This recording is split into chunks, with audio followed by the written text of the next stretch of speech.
Hey everyone, and welcome to Talk Nerdy. Today is Monday, April 12th, 2021, and I'm the host of the show, Cara Santa Maria.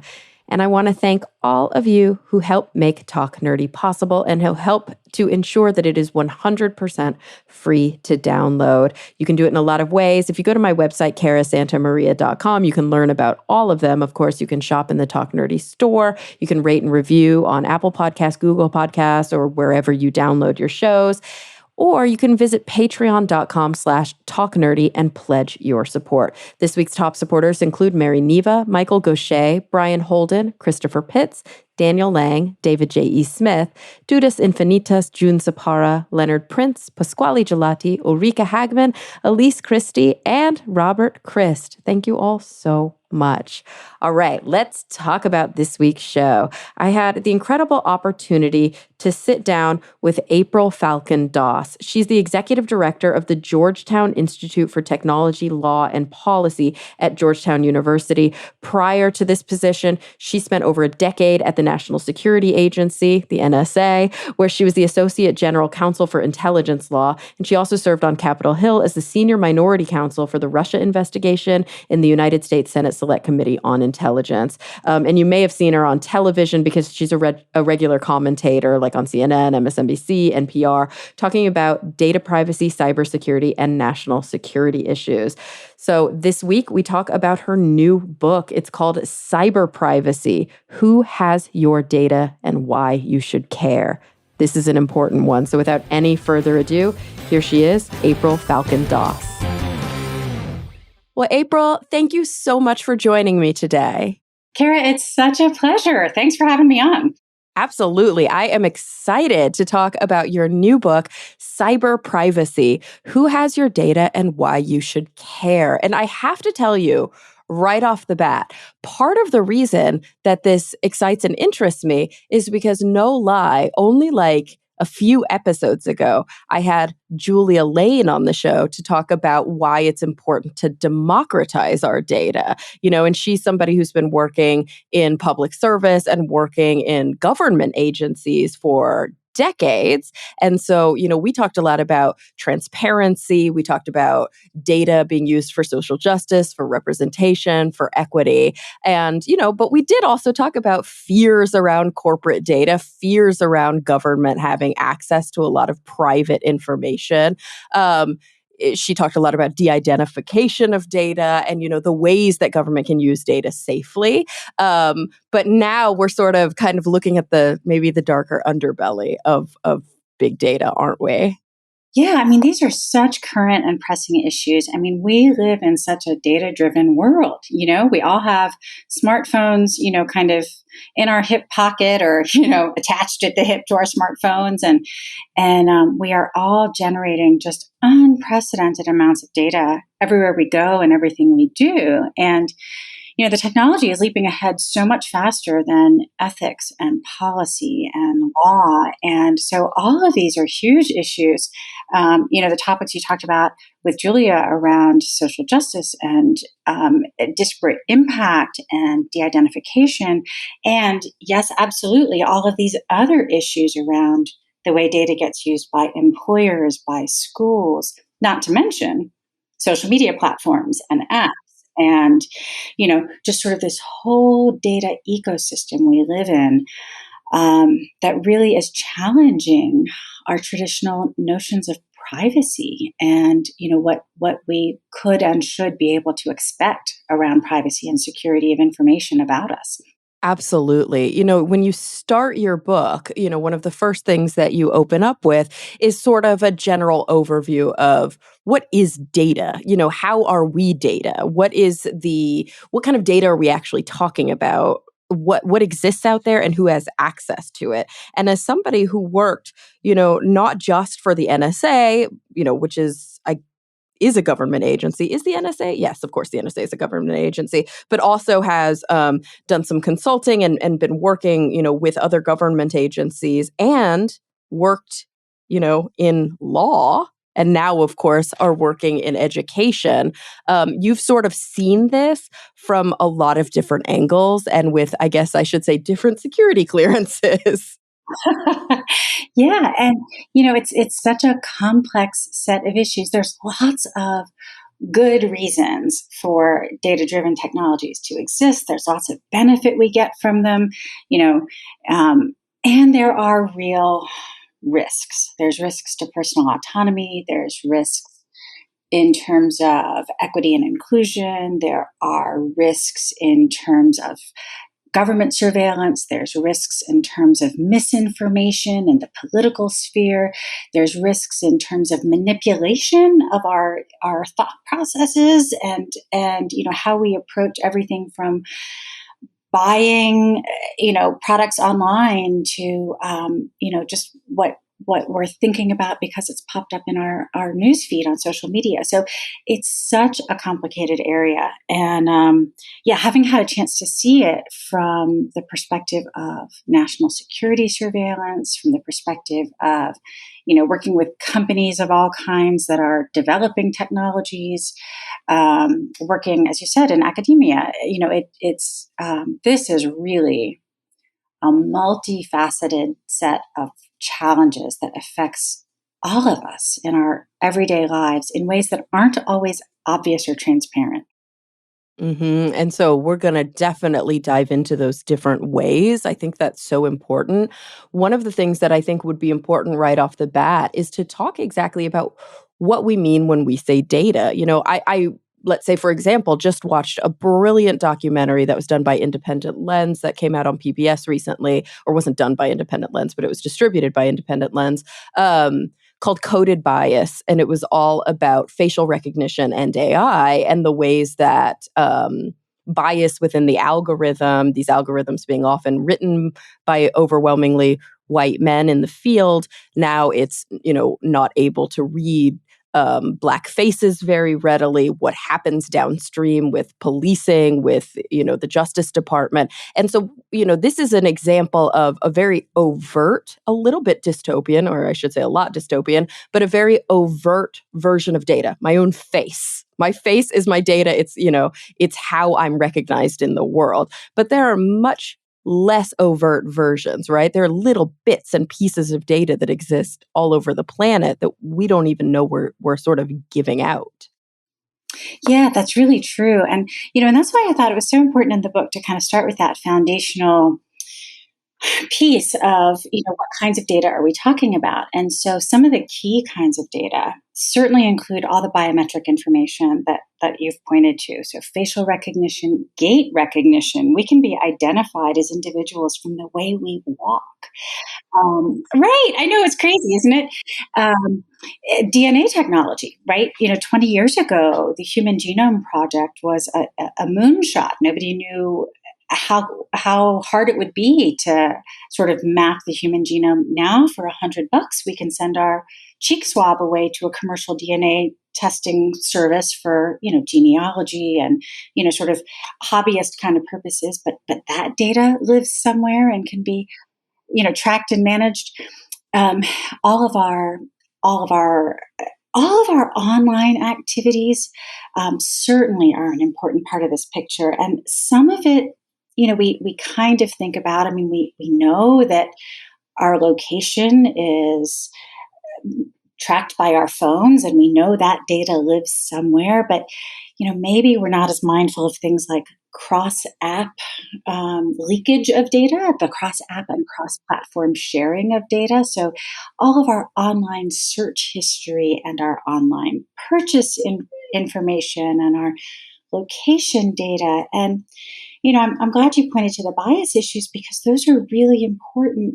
One of the things that we've seen is that as these really detailed behavioral profiles are put together about all of us as individuals, that can be used in ways that don't necessarily have an insidious intent, but can have a really unequal and disparate impact.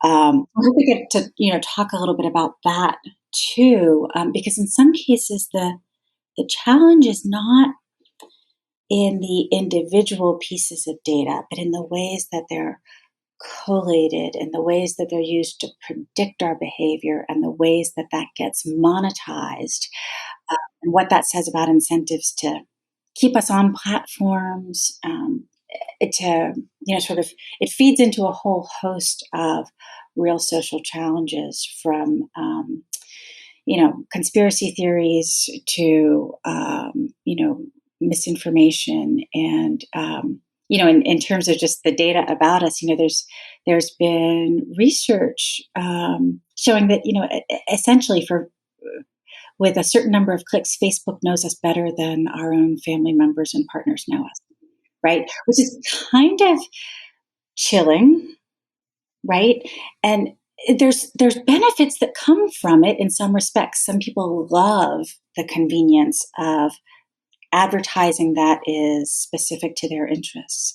For other people, it's like, oh, wow, that just creeps me out. I don't like the idea of a platform having those kind of insights into me.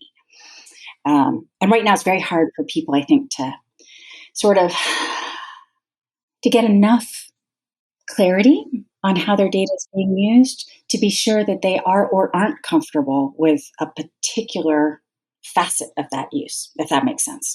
I absolutely think it makes sense. We often we think about this balance, I guess you could call it, or this push and pull between privacy and security. And it seems like, in some respects, we can look at them as two poles on a continuum, that the more we, or I should say, sorry, I misspoke, privacy and convenience, that the more that we give up about ourselves, the better tailored our worlds, our digital lives become to us, right? And this is an active, it's an active area of corporate research and of corporate funding. Like you said, this targeted ads, or, helping us to make decisions about our shopping experience or whatever. One of the things that comes up for me when I think about that is what a function of privilege it is for us to carry with us our different concerns. And what I mean by that is, recently on the other podcast that I work on, The Skeptic's Guide to the Universe, we were talking about security and privacy and some of these issues. And I was saying, my big annoyance and my big fear and my big kind of, oh, this is like a dystopian Orwellian future, is all about corporate big data and their ability to, shower me with targeted ads, and sort of a future where there's billboards on the moon and where there's like AR pop-ups everywhere I go, and I'm just inundated with like horribly targeted ads. But then I remember pausing and thinking, that's because I don't live in a totalitarian country. That's because, we got a taste of it during the previous administration, a taste of sort of the slippery slope. But there was a part of me thinking, gosh, if I didn't live in a representative democracy, how scary would my government having my data be? How scary is it now? Because I'm lucky enough that I'm a white woman living in this country, so I'm not targeted at the airport. I'm not targeted, by biased policing. And I just started to realize all the ways that this could be insidious beyond just annoying.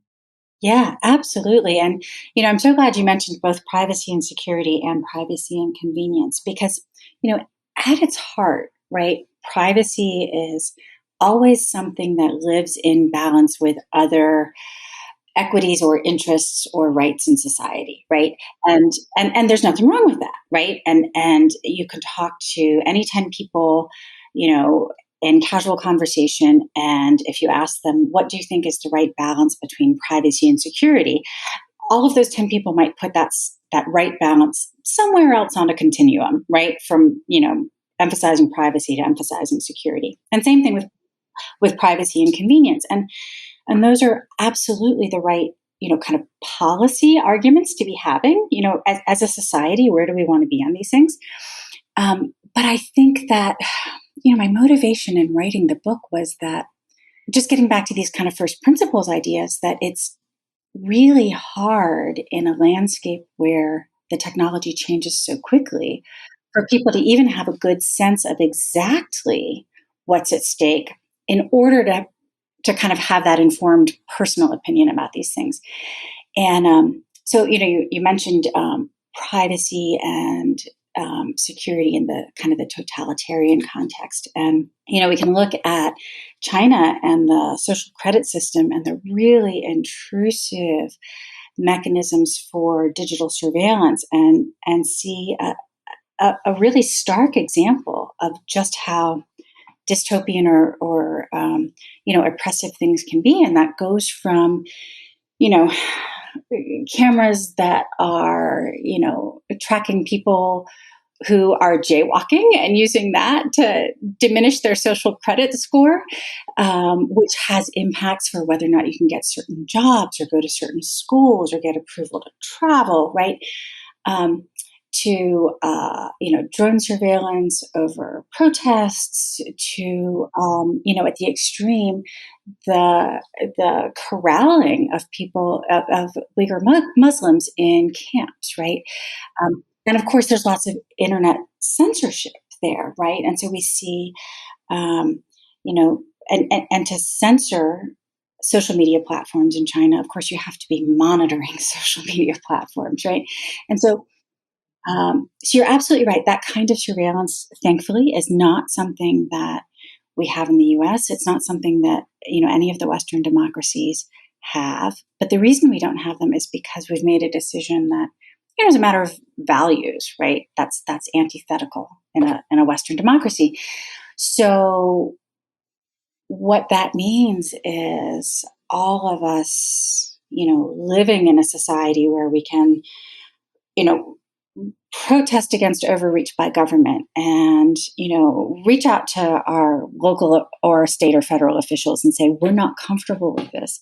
It sort of becomes incumbent on us to say, wait a minute, I think I understand what government agency X is doing, but you know what? I didn't know that my local police department is now using drones over protests as a way of monitoring crowds. I want to understand if my local police department is using facial recognition technology and how, and what controls are around that.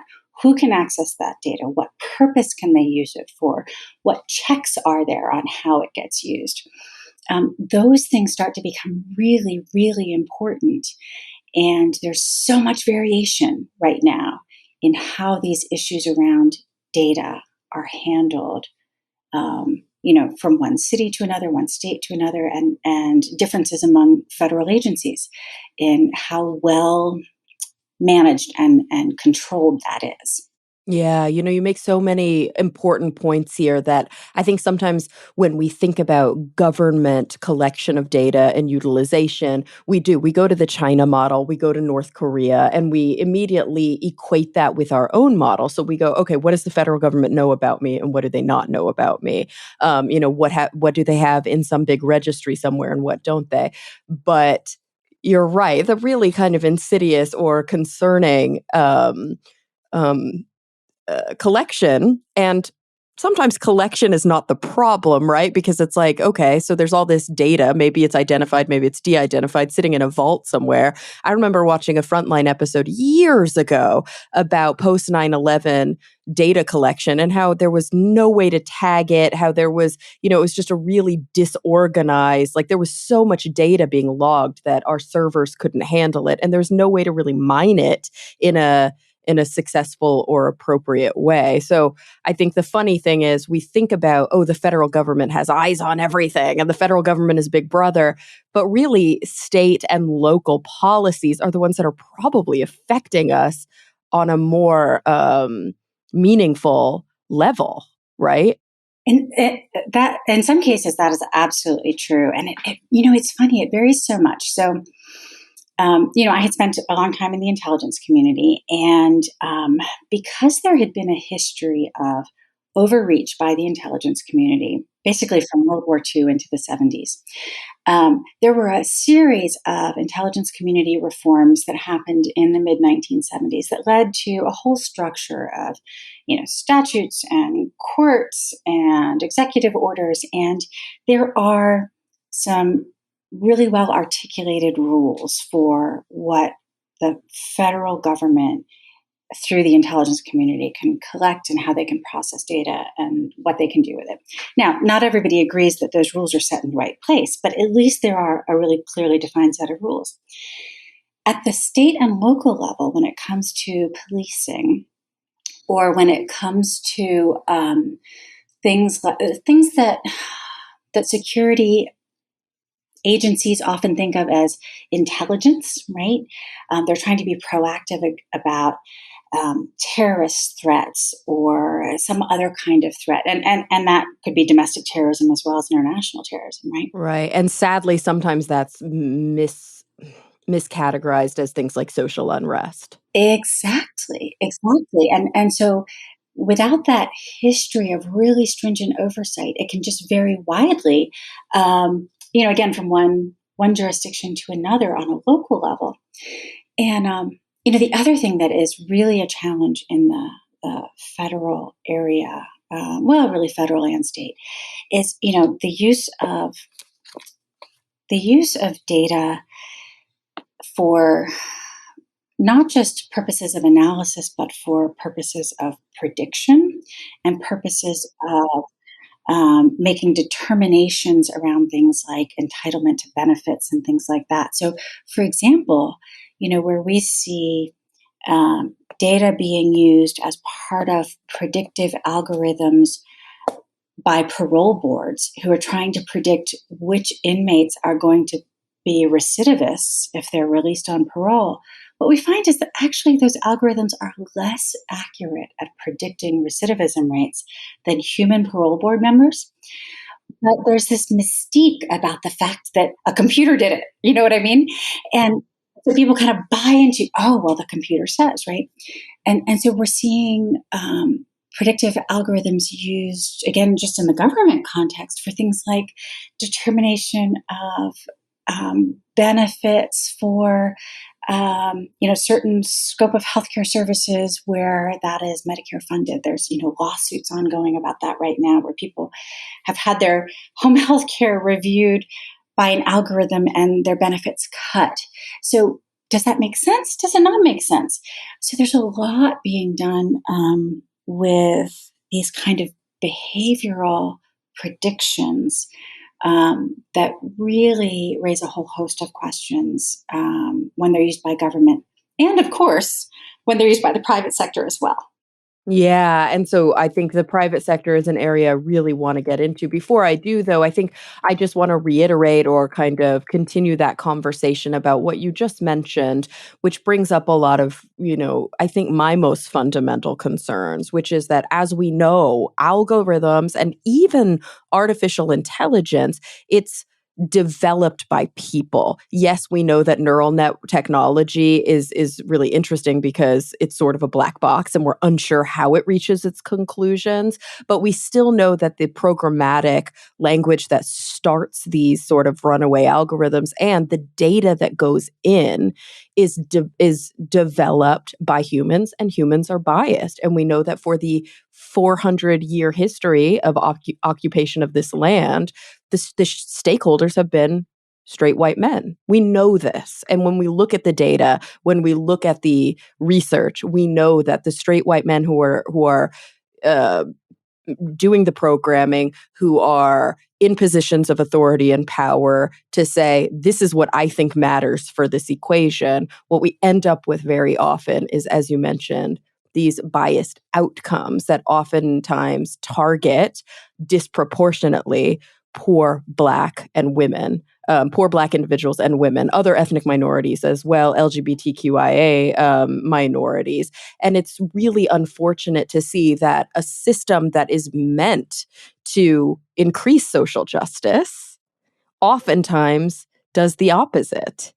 Yeah, these are such important points. And, there's a couple of great examples of the ways that, the different ways that artificial intelligence, particularly the kind of black box machine learning algorithms that you were mentioning, can have results that, are often unintended by the creator, right? Oh, sure. This bias is not overt. It's usually not something that we even Yeah. know we have. It's just that our society kind of cultivates it in us from birth. Well, so for example, the employment recruiting algorithm that Amazon used is a great example. So Amazon is one of the most advanced companies in the world in terms of predictive algorithms. When you think about, Amazon's recommender algorithms and how early they rolled that out on the Amazon platform. If you liked this, you might also like this, right? Right. Back when all they sold was books. Right. So Amazon they are a leader in this space, right? They've been doing this for a while. But when they put together a HR recruiting algorithm to screen job applicants, they very quickly had to discontinue use of it because what they discovered is that the algorithm was continually recommending white male job applicants because it was running against a data set in which the prior job holders skewed towards white male job holders. Of And course. Yeah. so, we see so many examples of that. And in a very different kind of example, all of the platforms that connect a provider of services with a user of services have faced real issues relating to the ways in which the platform allows biased activity to be perpetuated. So we saw that in the civil rights audits of Airbnb and Facebook. So, for example, on Airbnb, it was discovered that if you were a renter of color, you were less likely to find property owners willing to rent to you. And if you were a property owner of color, you were less likely to be able to command the same prices to rent your property. And of course, if this had been in the context of traditional hotel industry, that kind of bias would be unlawful. And from the Airbnb perspective, they hadn't thought to build in a set of protections that would limit the ability of individuals to live out their own biases through this platform, right? And and to their credit, Airbnb undertook a whole civil rights audit. They've made a number of changes in the years since they discovered this. But Airbnb is not the only platform that has this problem. So this is just another set of the manifestations of the ways that personal data can be used and misused. And that's why on the book the subtitle was "Who Has Your Data and Why You Should Care." So often people say, "Oh, well, I don't have anything to hide. I'm not worried about it." And you know what? That is a-okay. That is a perfectly legitimate response for people to have. But sometimes when people say that, they're not aware of all the ways that the data about them gets used. And if they were aware that it is not just, some platform or app or company or government agency has access to this information, but here's how they use it. Sometimes people discover that they're really uncomfortable with some of those uses and they'd really like to either not make use of that service or that product or that app, or they want to, engage with their government representatives and say, I am not okay with this, right? Yeah, I think, and perfect examples that come to mind is that sometimes when we're talking about these algorithms that are sort of sweeping large segments of data to look for keywords, for example, or to look for specific triggers, there's almost this, like you mentioned, unintended consequence where, let's say I'm somebody who works in anti-terrorism, and that means that my posts and my searches trigger all sorts of terrorism concerns. And I think you see this a lot with individuals who work in social justice movements, who work in community organizing.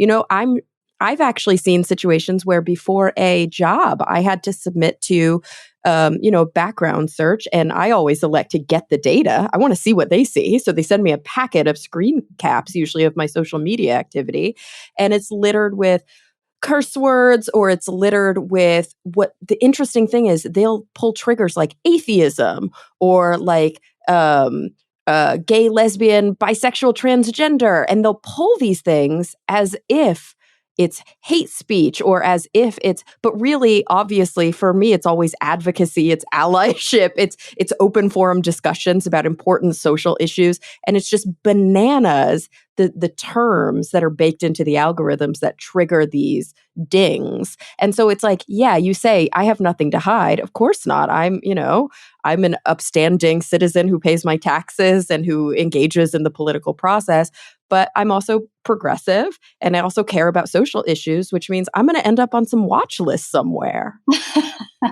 Well, I hope not, because that would absolutely be an abuse of a watch list. So right. But we saw it happening. You're right. We saw it happening during sort of a lot of uprisings of the women's movement and of the civil rights era, moving into the 60s, 70s, and even 80s. We saw people being kind of surveilled for their outspoken activity. For sure. And, I think that's why, when it comes to government activity, we absolutely have to continue to make sure that there are guidelines, guardrails, and effective oversight, right? And we can't do that unless we know, right? Like that's such an important part of your message. We can't, as the citizens, as the voting public, who our representatives are beholden to because we put them in office, we can't affect this kind of legislative change unless we're aware of what's going on and unless we speak up about it. Yep. So the transparency is just critically important, and it's funny because I know we keep intending to get back to the corporate surveillance. Yes, I know. I was just thinking that in my head too, like second half. Actually, a really good segue, because as many concerns and challenges and questions as there are about different kinds of government uses of data, there is less transparency around private sector use of data, and less accountability and less regulation.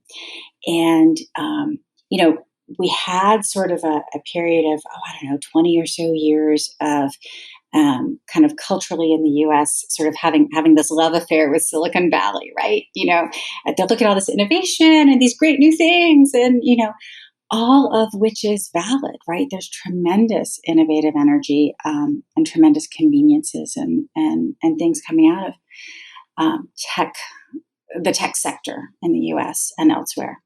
But because of that sort of love affair, if you will, there was a real hesitancy to demand transparency or accountability from tech platforms in particular.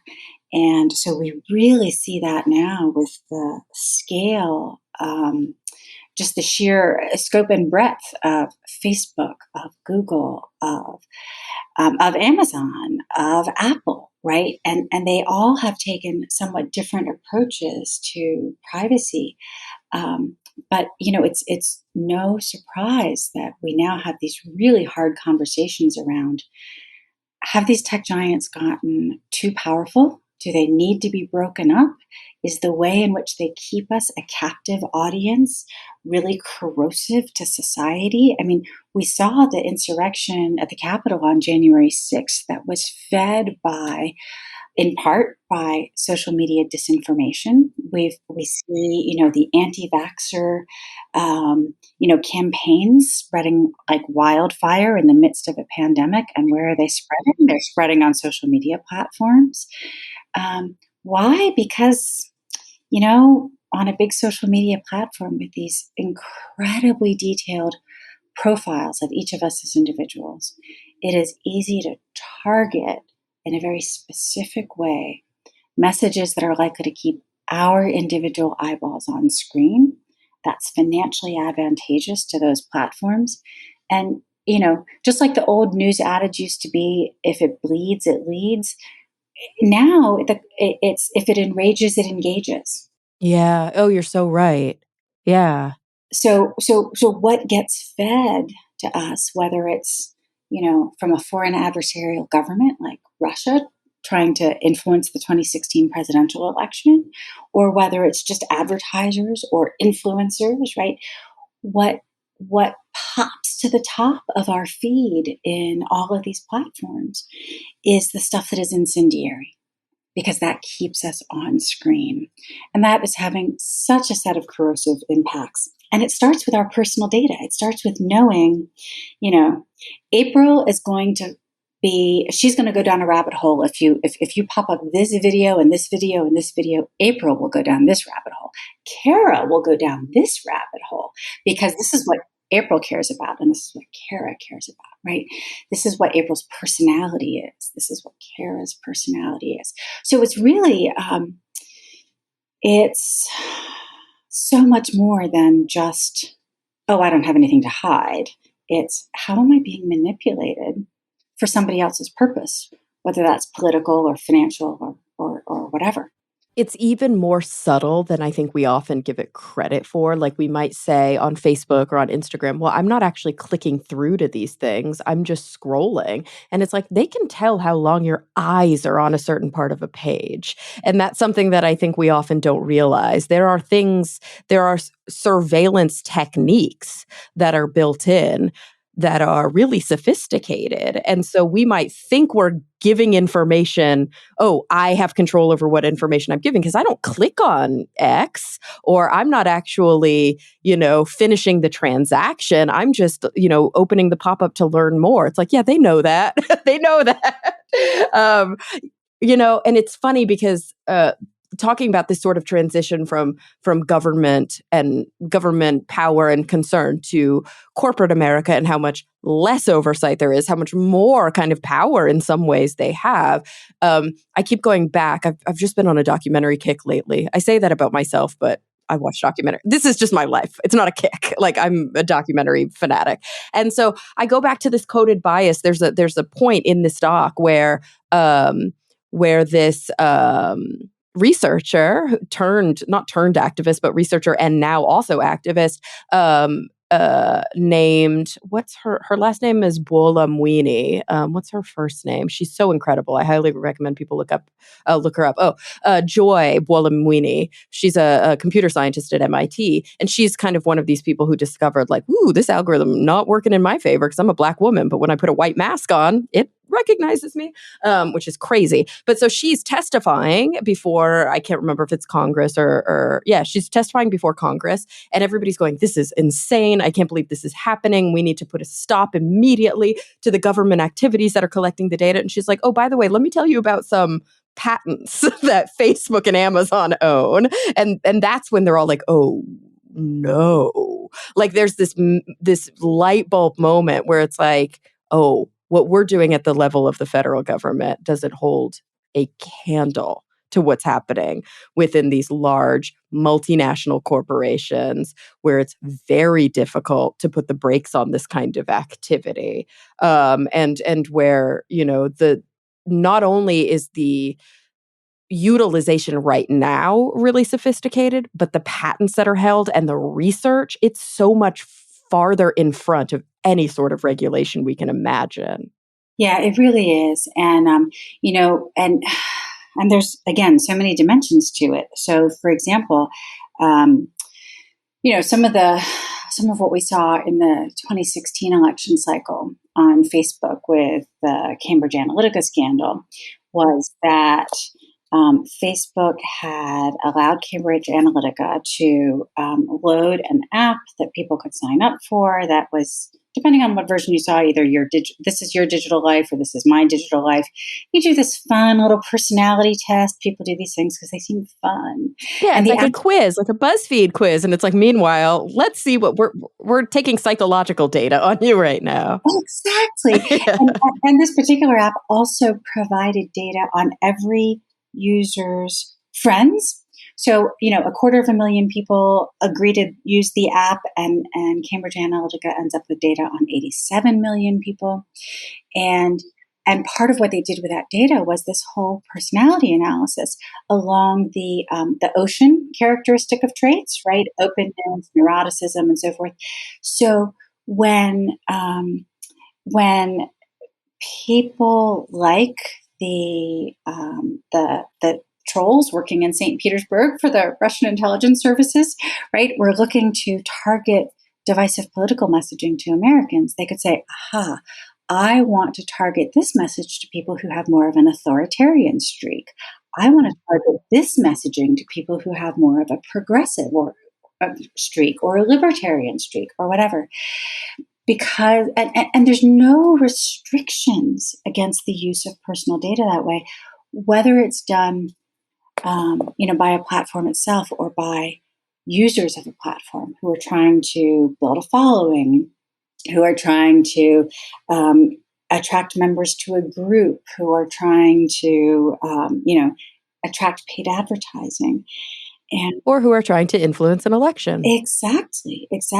And we know this, right? We know based on the data that this is real. It happened.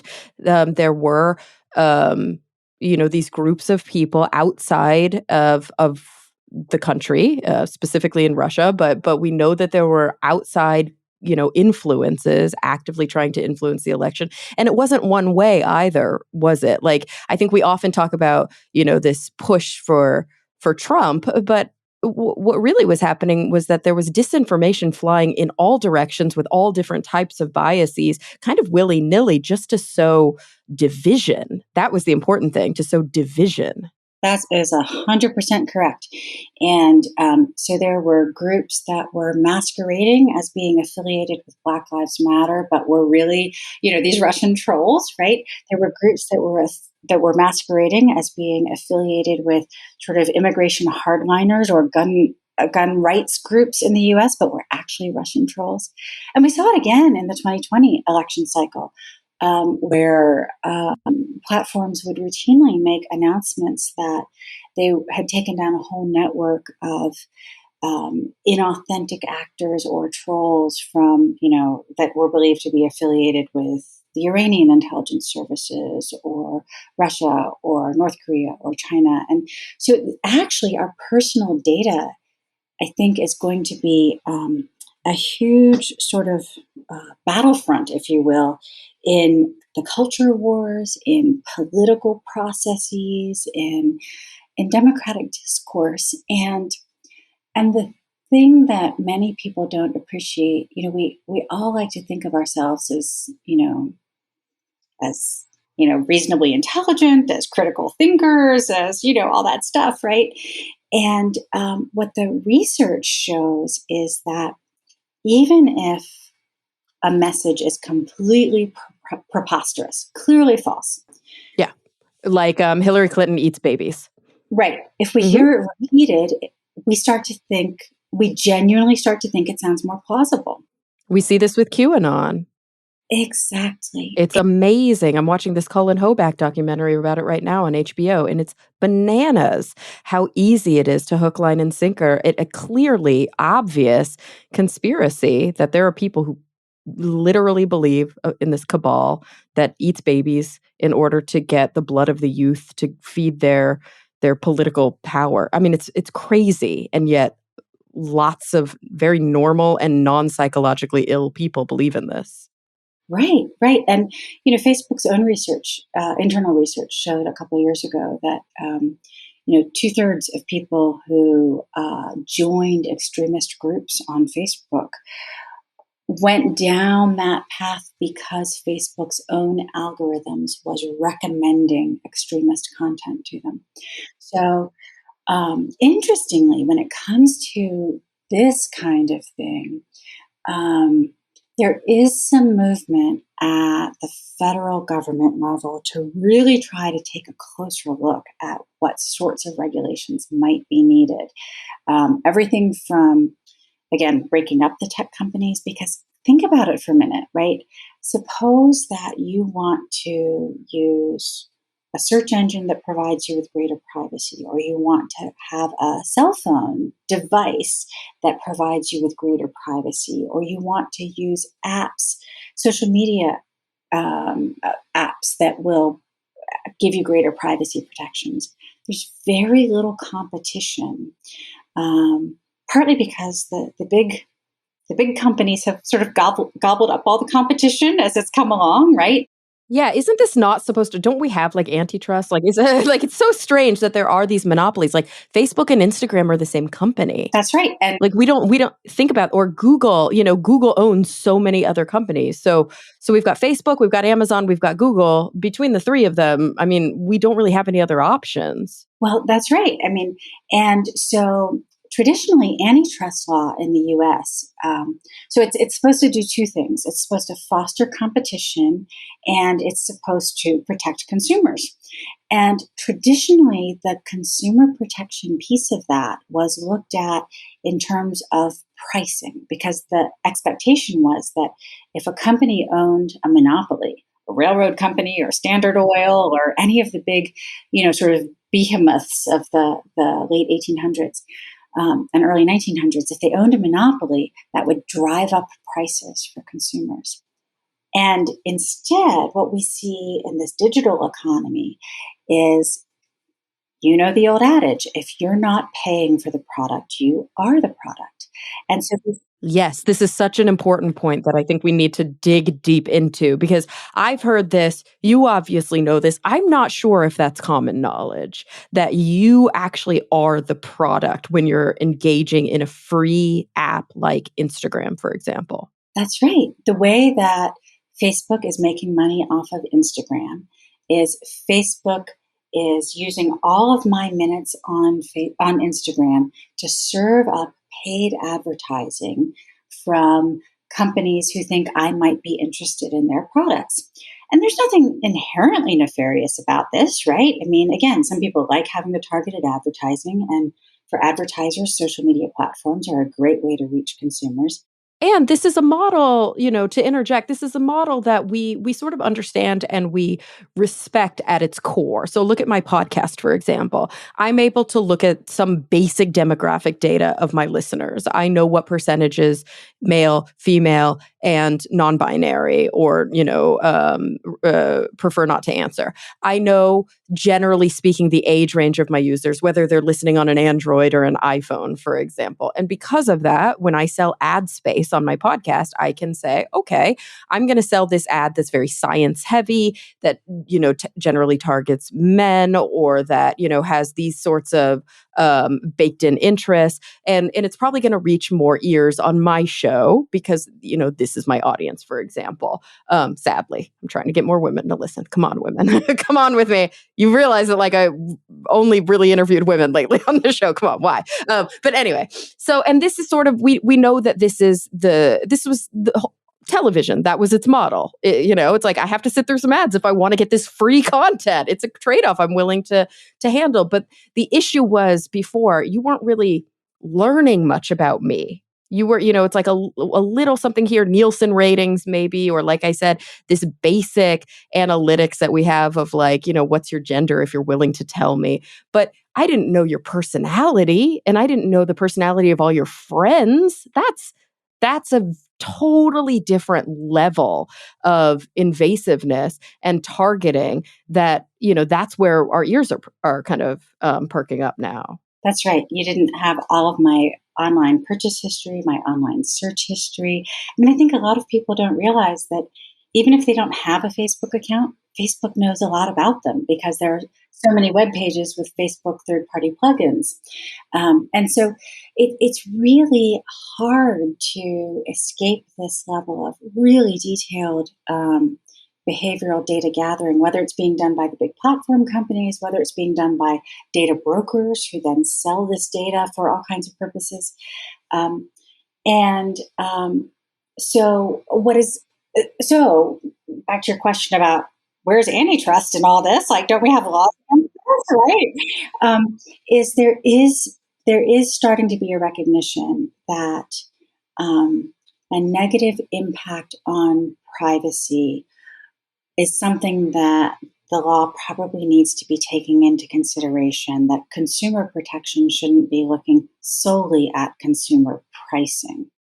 Right. And at its core, this is a bipartisan issue. It's interesting because we think of, on the right, there have been big moves to conglomerate corporate power we will often see legislative moves that minimize tort, that minimize, consumer protection, and that maximize, let's say, corporate speech, for example. These have been Republican initiatives in the past, but also these concerns around privacy and personal data and information is a highly Republican platform and talking point. So it's really interesting how those things sort of butt heads a little bit, even within that party. Yeah, it really is, and it raises so many issues. And so one of the we we could have a whole show just about that. I know there's so much to talk about. But I will say just one interesting little nugget that I'm really looking forward to seeing. This is kind of a wonky point, so just bear with me for a second. But the Federal Trade Commission, which is the chief federal privacy and antitrust watchdog, has launched this big inquiry into platforms. And one of the questions that they have asked the platforms is to provide a response on how much an individual user is worth to that platform measured in dollars. And I am so interested to see what the platforms come back with. I'm sure that the platforms will fight against many of the questions in this inquiry, saying they're overbroad and can't be easily calculated and all kinds of things. But one of the challenges that we have with protecting privacy in the private sector context is that we don't have good models for how to value that. What is privacy worth? And that makes it hard for people to sue for privacy injuries because it's very hard to get a court to recognize that there's a cognizable injury if there's no dollar value to it. It's hard to get legislation to address it. It's all these things are hard because we collectively don't really know what we think privacy is worth, You're right. Well, we don't. But the funny thing is that I can bet you right now, if we went unannounced and opened the books of, the sophisticated books of one of these multinational social media companies, that we would find dollar values connected to individual accounts. I mean, how could they not have an algorithm for that? It's fundamental to their business. Yeah, there's got to be a whole lot of sophisticated analysis and modeling around how they figure those out. Absolutely. Yeah, for sure. But whether they share it with how hard do we have to work to pry that out of their hands? That's going to be an important question. You're right. Yeah. Yeah. But so one other thing that I know we haven't had a chance to talk about that I just want to touch on is, it's not in the private sector context. It's not just the big platforms.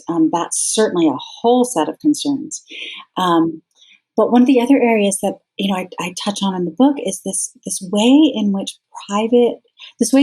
personal data is used to reinforce power imbalances that already exist in society. So the ways that employers are doing essentially surveillance of their workforce, the way that schools are doing it, and we've really seen this heighten in the context of COVID, where we see employers wanting to watch their employees working remotely from home through the employees, webcam to make sure they're not goofing off, right? So scary.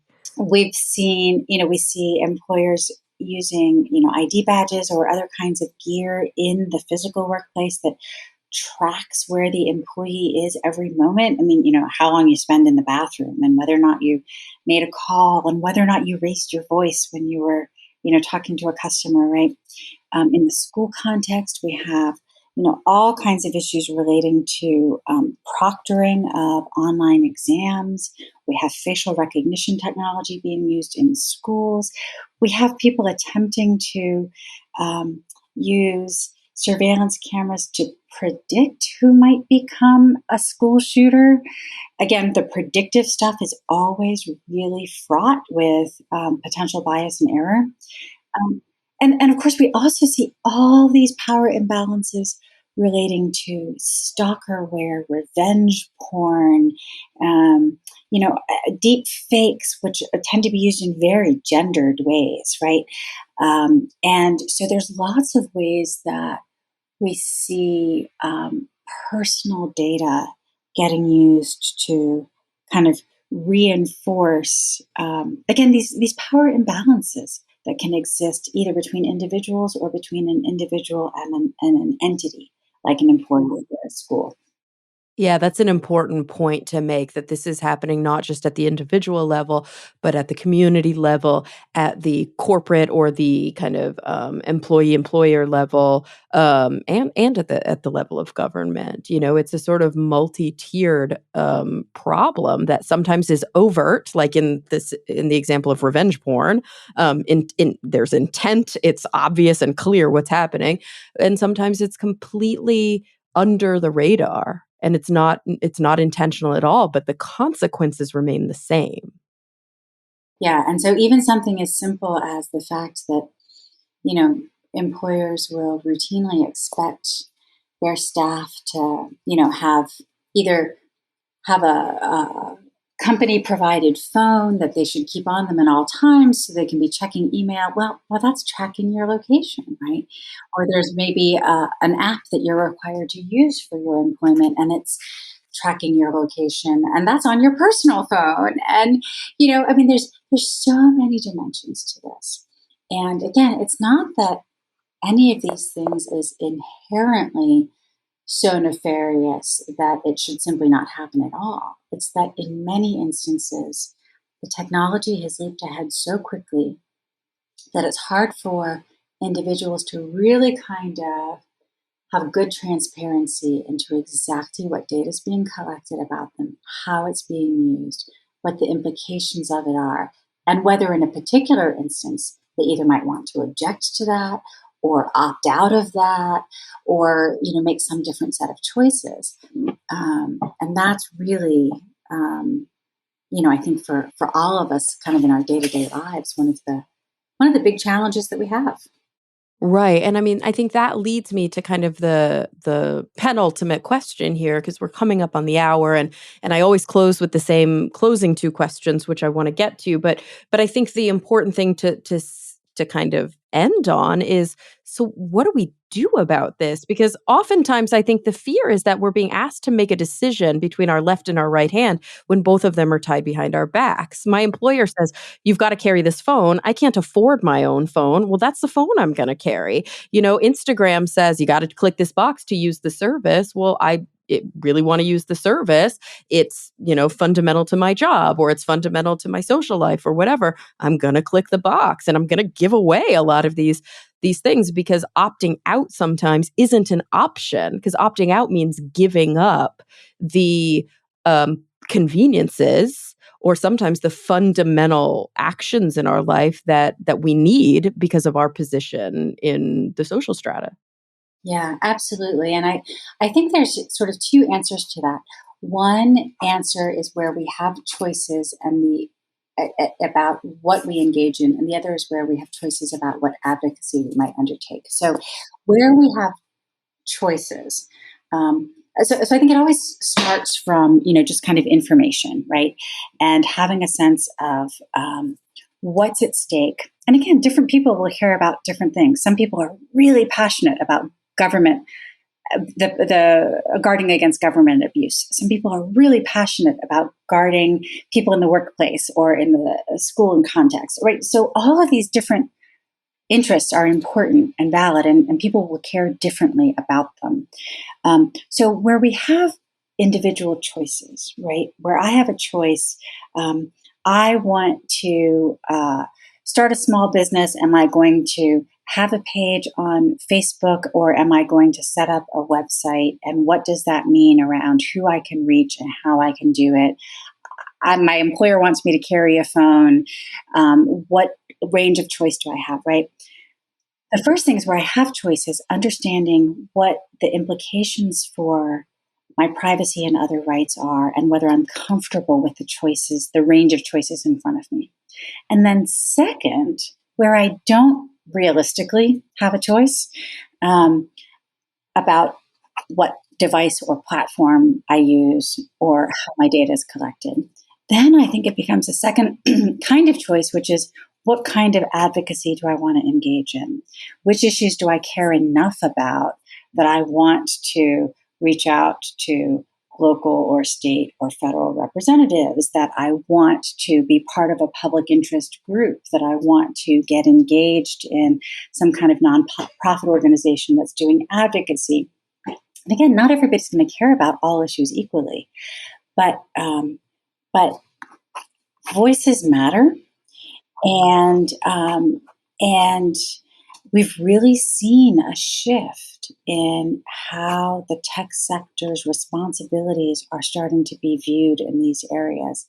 And I think we're going to continue to see that, with people saying, you know what, I'm okay with these aspects of data use. I am not okay with these. I want to add my voice to a petition or be involved with an organization or reach out to a representative. So, long answer to a short question. I think it all starts with information and, what practical choices can we make and what advocacy choices do we want to make? I think that's so important. And it's one of those things where I don't want to say we don't have the right to be upset if we're not engaging, because we absolutely do. But unfortunately, nothing's going to be done until our voices in unison shout really loud. It's the way that we are, in some ways very lucky. In some ways it's a little frustrating, but it's the way our country works. Our represented officials represent us. And yes, there are interest groups that also represent them, sadly, but ultimately, we have the power to elect, and we have the power to boot somebody out of office. And the only way that we're going to see reform and regulation is to make it happen. It's to speak up and to ensure that we're protected. April. Gosh, there's so much more I could talk to you about, but I can't keep you all day. It's unfair to you. I usually close my show by asking my guests the same two questions. And because of their experiences, because of their expertise, what they do for a living, where they come from, I'm always fascinated by the kind of breadth of the answers that I get on these sort of big picture questions. So I was hoping you might join in the fun and give us your insights. Yeah, you bet. All right, great. So two things. Number one, when you think about the future, in whatever context is relevant to you, it could have to do with your work and what you've been writing about. It could have to do with something personal, something more governmental, more global, even cosmic. Number one, what is the thing that keeps you up the most at night? The thing that you're most concerned about, maybe even a little bit like pessimistic, a little cynical about? What are you kind of not looking forward to? And on the flip side of that, where are you sort of authentically and truly optimistic? What are you looking forward to? Those are such great questions, and they're so much fun. And I think that, when I look towards the future, the thing that keeps me up at night, quite frankly, is whether or not in 10 or 20 or 30 years, human beings will be able to pass the Turing test, right?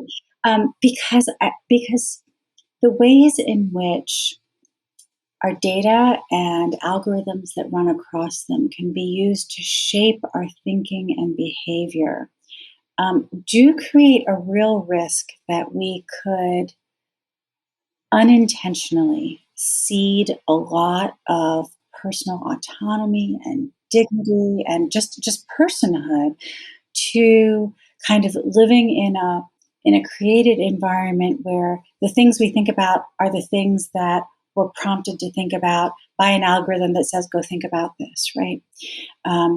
And we don't realize it's happening.